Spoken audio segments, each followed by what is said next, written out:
तो ये वहाँ से चले आए और जाकर के फिर ये 22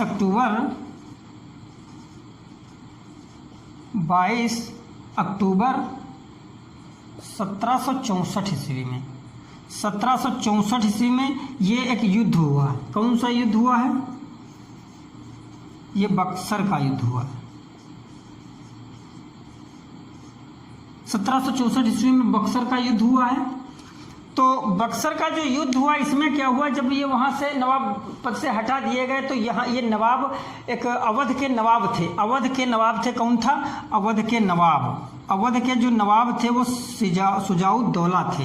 अवध के नवाब थे शुजाउद्दौला।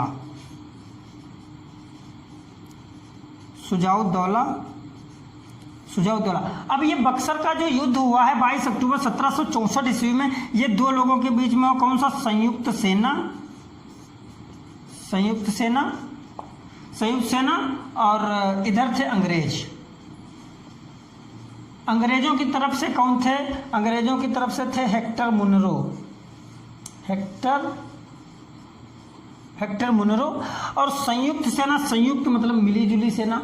तो ये जो मीर कासिम थे ये किसके पास गए थे? अवध के नवाब थे शुजाउद्दौला। क्योंकि हम शुजाउद्दौला का इतिहास जब पढ़ेंगे तो उसमें बताएंगे आपको कि इनके साथ शुजाउद्दौला के साथ किन लोगों ने क्या किया था। तो ये भी नाराज थे और शाह आलम द्वितीय थे, वो भी नाराज थे क्योंकि इन्होंने कोई भी राजा हुआ उसके साथ अच्छा नहीं किया, जिसके कारण ये संयुक्त सेना यहाँ पर। तो जब मीर कासिम जब गए वहाँ शुजाउद्दौला यानी नवाब, अवध के नवाब के पास, तो जब वहाँ गए तो उनके दरबार में, शुजाउद्दौला के दरबार में शाह आलम जो थे, शाह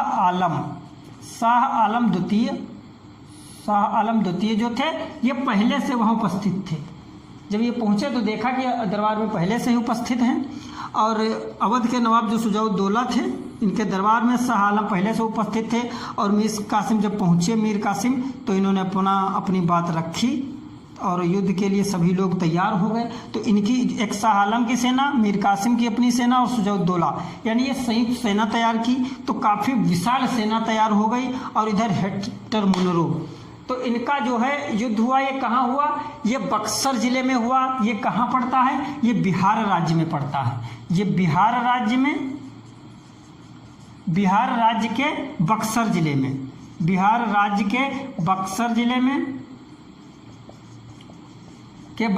में गंगा नदी के किनारे, जिले में गंगा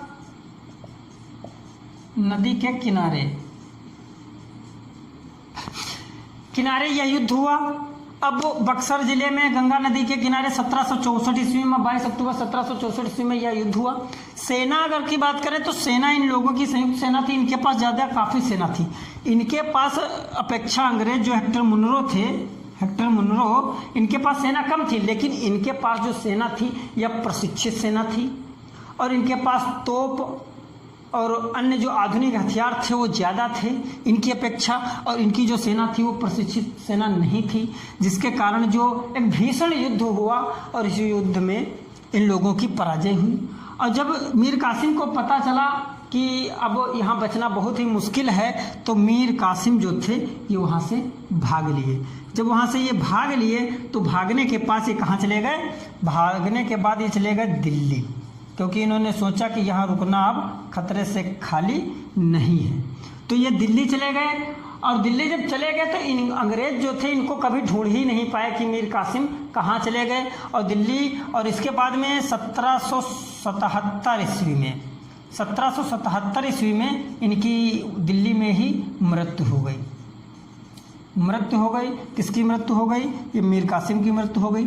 अब बचे शुजाउद्दौला और तुम्हारे ये शाह आलम द्वितीय।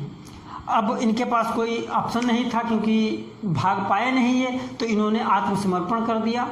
हेक्टर मुनरो के सामने आत्मसमर्पण कर दिया। और आत्मसमर्पण करने के बाद क्या हुआ?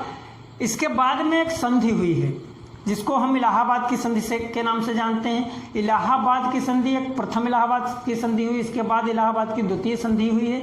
तो आज की क्लास में हम इतना देखेंगे, अगली क्लास में हम लेकर के आएंगे इलाहाबाद की संधि में क्या क्या समझौते हुए और किसके किसके बीच में हुई, जिसमें एक समझौता हुआ है सुजाउद्दौला के बीच में, सुजाउद्दौला और अंग्रेज के बीच में, और दूसरा शाह आलम द्वितीय के बीच में हुआ, जिसमें इलाहाबाद कुछ क्षेत्र जो था वो इनसे छीन लिया गया और कुछ क्षेत्र इनसे छीनकर शाह आलम को दे दिया गया।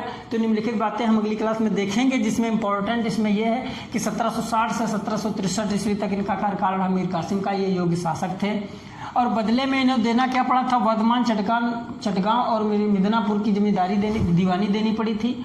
और इसके साथ साथ इन्होंने क्या किया था कि जो वेंस्टार्ट नामक अंग्रेज थे, वेंस्टार्ट को 50,000 पाउंड और हालवेल को 27,000 पाउंड और इसके साथ जो कलकत्ता काउंसिल थी उसको 25,000 पाउंड की धनराशि देनी पड़ी थी।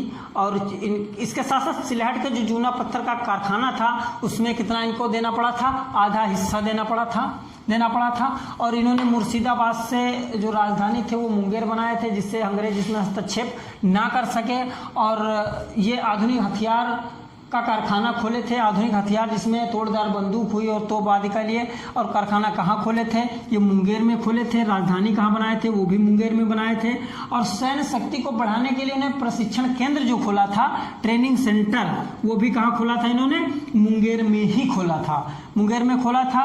और बंगाल में एक कर लगाया गया था जिसे खिजरी कर के नाम से जानते हैं, तो खिजरी कर को इन्होंने मुक्त कर दिया और 1763 ईस्वी में कर को, सभी करों को मुक्त कर दिया। इसके अतिरिक्त जो व्यापारिक लाइसेंस मिला था इसका दुरुपयोग होने लगा कर की वजह से, तो उस लाइसेंस का दुरुपयोग न हो सके इस कारण इन्होंने व्यापारिक जो कर था इसको मुक्त कर दिया, कर मुक्त कर दिया। और इसकी जो गुप्त सूचनाएं देते थे ये रामनारायण किसको देते थे, ये अंग्रेजों को देते थे। ये बात किसको पता चली, ये पता चली बंगाल के नवाब को। और जब पता चली तो इन्होंने क्या किया, वेंस्टार्ट नामक अंग्रेज कहकर इनको दरबार में बुलाया और दरबार में बुलाकर इनके साथ क्या किया, इनके राम और नारायण को अलग कर दिया, मतलब इनका सर धड़ से अलग कर दिया, इनकी हत्या कर दी, जिससे एलिस और अन्य सैनिक जो अधिकारी थे वो नाराज हो गए तो इन पर आक्रमण किया। बदले में इन्होंने भी आक्रमण किया, जिससे एलिस और अन्य अंग्रेजों को बंदी बनाकर कारागार में डाल दिए। जब कारागार में डाल दिए तो इससे अंग्रेज नाराज हुए। बंगाल का नवाब इनकी जगह मीर जाफर यानी इनके जो ससुर थे उनको बना दिया। जब बना दिया तो इससे और नाराज हुए। इससे जब नाराज हुए तो जर्मनी के जो वाल्टर रीनहार्ड यानी समरू थे, ट्रेनर जर्मनी के, इनकी सलाह पर इन्होंने क्या किया, इनकी सामूहिक हत्या करवा दी। जब हत्या करवा दी तो इससे और ज़्यादा आक्रोशित हो गए तो ये छोड़ छाड़ के बंगाल से चल दिए। उसके बाद में ये बक्सर का युद्ध हुआ 22 अक्टूबर को, जिसमें इन्होंने अपनी सेना तैयार की और इनसे समझौता के सुजाउद्दौला के पास आए और वहाँ आकर के इन्होंने इनसे मदद मांगी। तो सुजाउद्दौला पहले से भी पीड़ित थे, शाह आलम वो भी पीड़ित थे। बच्चे ये इनके साथ क्या हुआ वो तो आपने देखा ही क्या हुआ। तो ये तीनों लोग मिलकर संयुक्त सेना का गठन किया और इधर हेक्टर मुनरो इनके साथ भीषण युद्ध हुआ, जिसमें इन लोगों की पराजय हुई। मीर कासिम भागकर दिल्ली चले गए, वहाँ 1777 में इनकी मृत्यु हो गई। और इन्होंने क्या किया, आगे चल के इलाहाबाद की संधि कर ली। तो आज की क्लास में हमने देखा ये महत्वपूर्ण टॉपिक जो परीक्षा की दृष्टि से बहुत ही महत्वपूर्ण है। और हमारे यूट्यूब चैनल पर प्रजापति जुडिशियल क्लासेस में जुड़े रहिए, लाइक करिए, शेयर करिए, सब्सक्राइब करिए। और अन्य भी जो किसी भी कम्पिटिटिव एग्जाम की तैयारी करने वाले जो इच्छुक छात्र हैं उनको शेयर करिए, जिससे कि बेहतर से बेहतर नॉलेज उनको मिल सके। और आज की